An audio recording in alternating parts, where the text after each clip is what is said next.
Duck, the Great Western engine, worked hard in the yard at the big station. Sometimes he pulled coaches. Sometimes he pushed freight cars, but whatever the work, Duck got the job done without fuss. One day, Duck was resting in the shed when Sir Topham Hatt arrived. "Your work in the yard has been good. Would you like to have a branch line for your own?" "Yes, please, sir," replied Duck. So Duck took charge of his new branch line. The responsibility delighted him. The line runs along the coast by sandy beaches till it meets a port where big ships come in. Duck enjoyed exploring every curve and corner of the line. Sea breezes swirled his smoke high into the air, and his green paint glistened in the sunlight. "This is just like being on holiday," he puffed. "Well, you know what they say," laughed his driver. "A change is as good as a rest." Soon, Duck was busier than ever.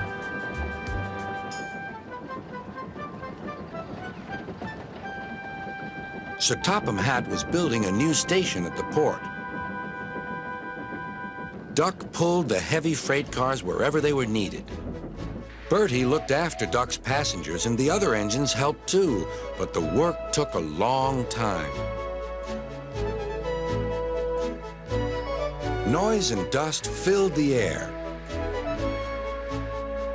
"Don't worry," whistled Toby. "The station's nearly finished."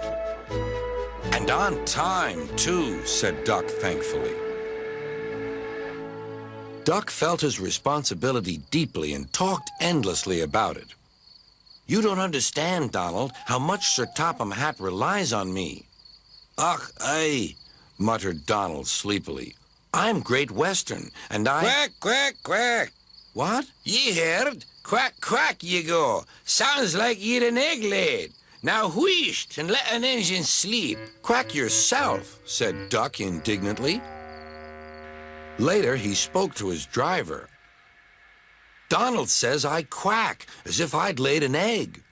"Quack, do you?" pondered his fireman. He whispered something to Duck and his driver. They were going to play a joke on Donald and pay him back for teasing Duck. The engines were busy for the rest of the day, and nothing more was said.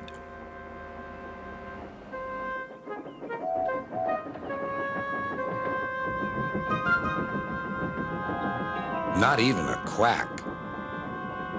But when at last Donald was asleep, Duck's driver and fireman popped something into his water tank.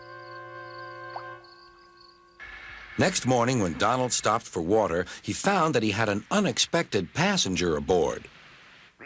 A small white duckling popped out of his water tank. "Now, who's behind this?" laughed Donald. The duckling was tame. She shared the fireman's sandwiches and rode in the tender. The other engines enjoyed teasing Donald about her. Presently, she grew tired of traveling and hopped off at a station, and there she stayed.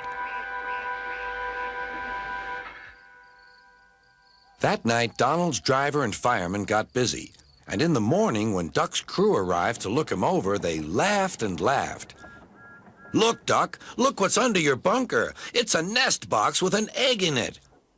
Donald opened a sleepy eye.